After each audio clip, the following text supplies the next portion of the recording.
Hi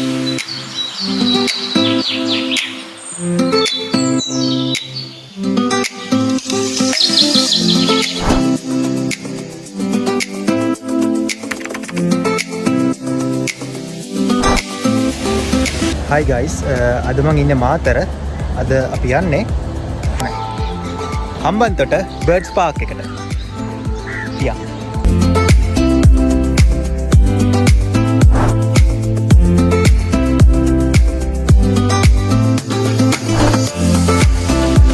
අපි මේක plan කරේ one day trip එකක් විදියට.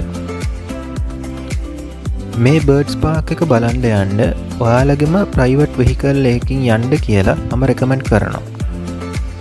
පබ්ලික් වෙහිකල් එකකින් වගේ එනවා නම් ඔයාලා කොළඹ ඉඳන් මාතරට ට්‍රේන් එකෙන් ඇවිත් මාතරින් හම්බන්තොට පැත්තට යන බස් එකකින් බර්ඩ්ස් පාක් එක ළඟට හැරෙන්න තියෙන පාර අසලින් බහින්න ඕනේ. ඒ ජංක්ෂන් එකේ ඉඳන් බර්ඩ්ස් පාක් එකට කිලෝමීටර් 8ක් වගේ තියෙනවා. ටුක් ටුක් එකකින් ඒ ඩිස්ටන්ස් එක ඔයාලට කවර් කරන්න පුළුවන්. ස්වභාවිකවම හම්බන්තොට කියන්නේ ඉතින් ඩ්‍රයි සෝන් එකක්නේ. ඉතින් මේ පැත්ත යනකොට ලොකු රස්නයක් වගේ දැනෙනවා. ඉතින් මොන වුණත් මේ යන ගමනේ මාර්ගය දෙපස අපිට සමහර තැන්වල හම්බ වෙනවා තිබහට තැඹිලි එහෙම බොන්න ස්පොට්ස් තියෙනවා. ඉතින් අපිට පුළුවන් ඒ වගේ තැනක නවත්තලා පොඩි රෙස්ට් එකකටත් එක්ක තැඹිලි ගෙඩියක් බීලා කූල් වෙලා ඒ චූටි ස්මෝල් බිස්නස් අයටත් උදව්වක් කරගෙනම මේ ගමන යන්න. ඔන්න ඔහොම යනකොට ඉතින් සිමෙන්ට් ෆැක්ටරි එකක් දකින්නත් තියෙනවා. අන්නේ සිමෙන්ට් ෆැක්ටරි එක කිට්ටුවට වෙන්න තමයි මේ බර්ඩ් පාක් සෙන්චරි එක තියෙන්නේ.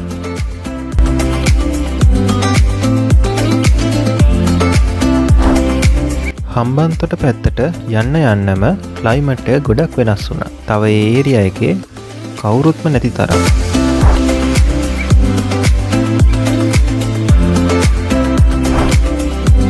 හරි අපි දැන් ඇවිල්ලා ඉන්නේ අපේ ඩෙස්ටිනේෂන් එකට. අපි යමු දැන් එන්ට්‍රන්ස් එකෙන් ටිකට්ස් අරන් ඇතුළ බලන්න.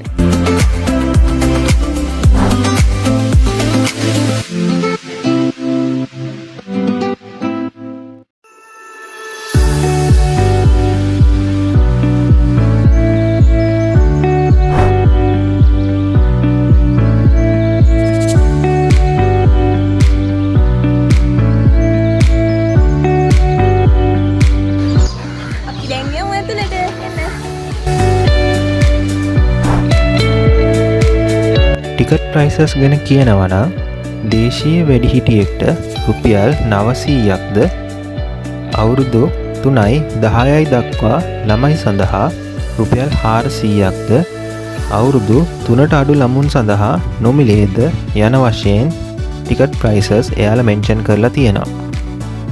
විදේශීය වැඩිහිටියෙක්ට රුපියල් 2000ක්ද අවුරුදු 3යි 10යි අතර ළමුන් සඳහා රුපියල් 1000ක්ද අවුරුදු 3ට අඩු විදේශීය ළමයි සඳහා නොමිලේද යන වශයෙන් ද ටිකට් එයාලා මෙන්ෂන් කරලා තියෙනවා. ඊට අමතරව බර්ඩ්ස් පාක් එක අස්සේ තියෙන එක සර්විසස් ටුවර් ගයිඩ්ස් වලට එහෙම ඔයාලට වෙනම ගෙවින් කරලා ඒ සර්විසස් ටුවර් ගයිඩ්ස් ඔයාලට ලබා ගන්න පුළුවන්.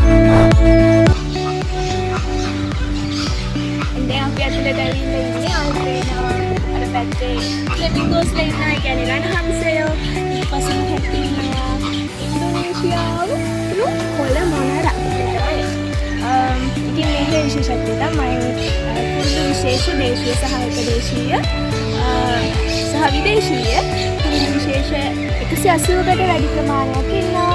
ඒ වගේම ඒ හැම වර්ගකින්ම කුරුල්ලෝ 3200කට ආසන්න ප්‍රමාණයක් මේ ප්‍රදේශයේ පුරාවටම ලැබෙනවා.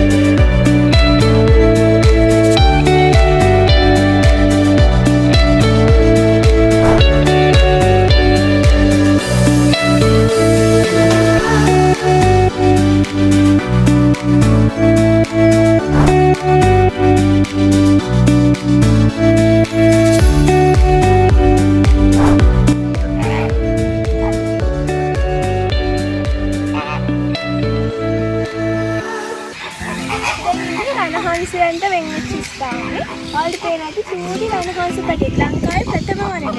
ලංකාවේ ප්‍රථම වනට ඉපදුණු රණහංස පැටියෙක් තමයි ඔයාලට පේන්නේ. අපි දැන් ඉන්නේ රණහංසයන්ට වෙන්වෙච්ච ස්ථානේ.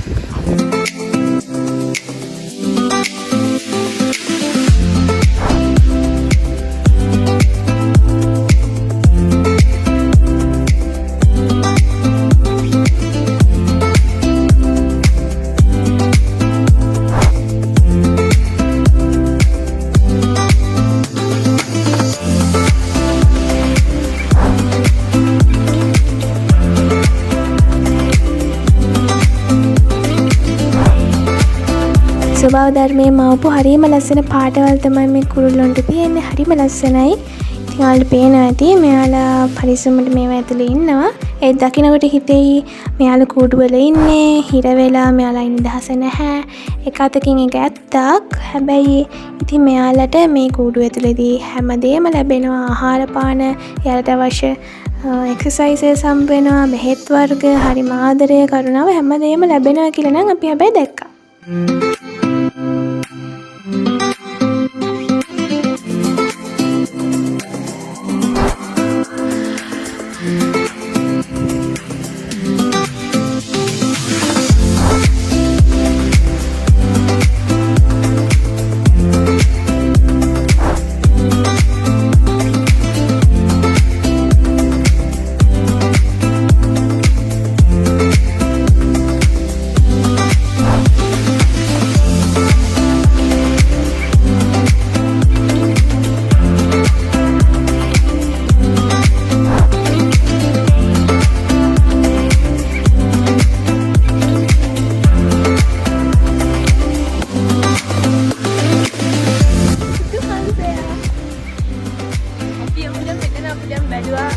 ගොඩක් කුරුළු විශේෂණ ගොඩක්ම විශේෂම ඉන්නේ ගිරව් වර්ග. ඒ කියන්නේ අපිට නම් පොදේ ගිරව් වෙනාට යාල ගිරව්නේ නෑ මැකෝ.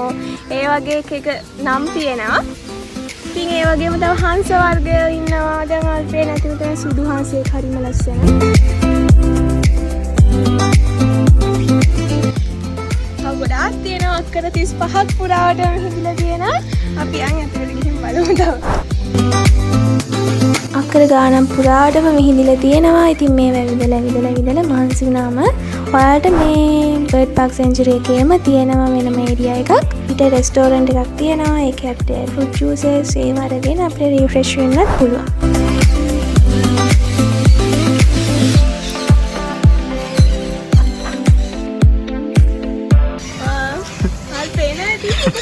හරිම ලස්සන කුරුල්ලෝ ඉන්නවට හොඳ අත්දැකීමක් ගන්න පුළුවන්. කුරුල්ලන්ට ආස කරන, පක්ෂීන්ට ආස කරන, ආදර කරන කට්ටිය ඉන්න බලන්න.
එක්සයිට්මන්ට් එකකින් ඉන්නේ දැන්. මොකද කුරුල්ලෝ ඇඟ පුරාම අහලා ඒ අත්දැකීම හරිම කියන්න තේරෙන්නේ නැහැ. ඉතින් ආලත් එන්න මේ හම්බන්තොට බර්ඩ් පාක් සෙන්චුරි එකට අනිත් අත්දැකීම දීලා. ඒ වගේම අපි යමු ඊළඟ වීඩියෝ එකකින් මේ වගේ ලස්සන තැනකින් හම්බ වෙමු. බයි.